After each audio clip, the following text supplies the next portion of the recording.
The Trans-Pacific Partnership, primarily an economic agreement, could impact on Australia's diplomatic relationships with Southeast Asia.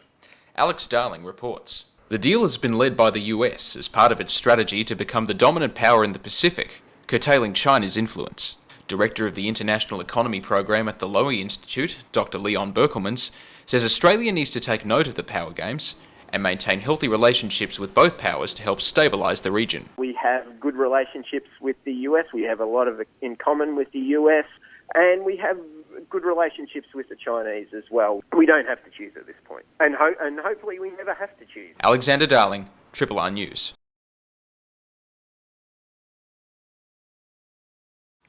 Dozens gathered to help Brighton General Cemetery celebrate its 160th anniversary this Sunday. Dressed in 19th century fashion, members of the Brighton Cemetorians showed visitors the cemetery's history and famous inhabitants, while new plaques commemorating non-dead war veterans were unveiled. Cemetorians Vice President Richard Dark said the cemetery owes its longevity to the dedication of volunteers. All done a most remarkable job. Alex Darling, The Herald Sun. This day 100 years ago cast Australia on a course of action that would shape our nation and form the basis of what we are in most respects today. These words, from Major General David McLaughlin, came at a wreath-laying ceremony at the Shrine of Remembrance to mark the start of the First World War today, on the centenary of Britain declaring war on Germany on August 4, 1914. As Britain's ally, Australia joined the war simultaneously, and by the time fighting ceased in November 1918, the young country had lost 62,000 young men and £157 million to the conflict. Despite these losses, World War I, and in particular Anzac Day, is seen as the time when Australia gained its national identity and reputation in the eyes of the rest of the world, and the commemorations planned suggest as much. Today's ceremony is just one of hundreds of commemorative official and community events expected to take place between now and Remembrance Day 2018. Ted Baillieu, former Premier of Victoria and Chair of the Victorian Anzac Centenary Committee, encourages young people to try and find their connection to the First World War during its centenary. What we'd really like young Victorians in particular to do is to find those connections, do the research which is available and quite easy to do. And we believe once they've got those connections, they'll have that through the rest of their lives, and in the process, they will assume the torch of remembrance into the future. Anzac Commemoration Week continues in Melbourne tonight, with the Town Hall hosting a free tribute event including readings of soldiers' diaries, reenactments, and music from well-known Australian entertainers. Alex Darling, SYN News. Sitting at his laptop, 17-year-old Joshua Rogers looks like any other digitally literate teen. But how Josh spends his time with technology is having a big impact. It's partially being a good Samaritan type of thing. Why do people do anything other than for money? In late July, Josh bypassed the security of global payment-making website PayPal. He then uploaded a post and video to his blog showing people how it's done. Just to use up time and to better the community, really. Rogers has also exposed security flaws in the websites of Public Transport Victoria and Skype over the course of this year. The first resulted in an official police warning, the second a reward of $3,000. Josh's work is what is commonly known as white hat hacking, where people use illegal hacking techniques for ethical reasons.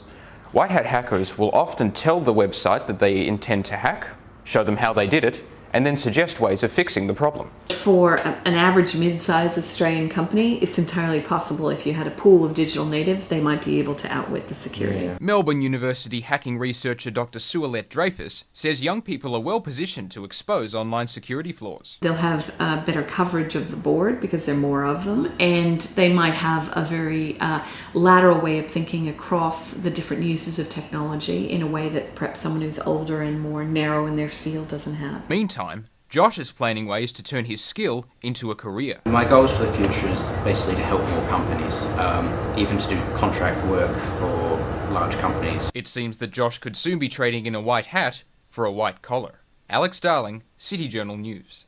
Partly cloudy with a top of 14. It's currently 6 degrees in the city. Good morning, I'm Alex Darling with the SYN News headlines. An Australian model and actor living in Thailand has been caught up in investigations into the bombing at Bangkok's Erawan Shrine yesterday. Sonny Burns handed himself into Thai police after social media widely likened him to a man in CCTV footage near the bomb site, now considered the perpetrator of the bombing. Blackburn spoke to Channel 7 Sunrise earlier this morning. People were accusing me of being a terrorist and killing those 20 people and injuring those 100 people, so I had no other choice but to go to the police.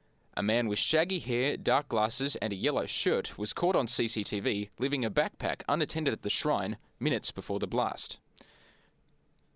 Melbourne commuters will have to pay as usual for their morning train ride into the city today after the Rail, Tram and Bus Union cancelled a proposed free travel day to protest ongoing pay disputes. However, RTBU Secretary Lou Grigorovich said a planned stop-work action against Yarra Trams and protest rally at Flinders Street Station at noon will go ahead on Friday. A second free travel day and simultaneous union strike between 10 a.m. and 2 p.m. on Friday has also been cancelled. Prime Minister Tony Abbott has summoned 4 Indigenous leaders to Canberra for talks on constitutional recognition for Aboriginal people. The leaders, including former Australian of the Year Patrick Dodson, will meet with Mr Abbott on Thursday.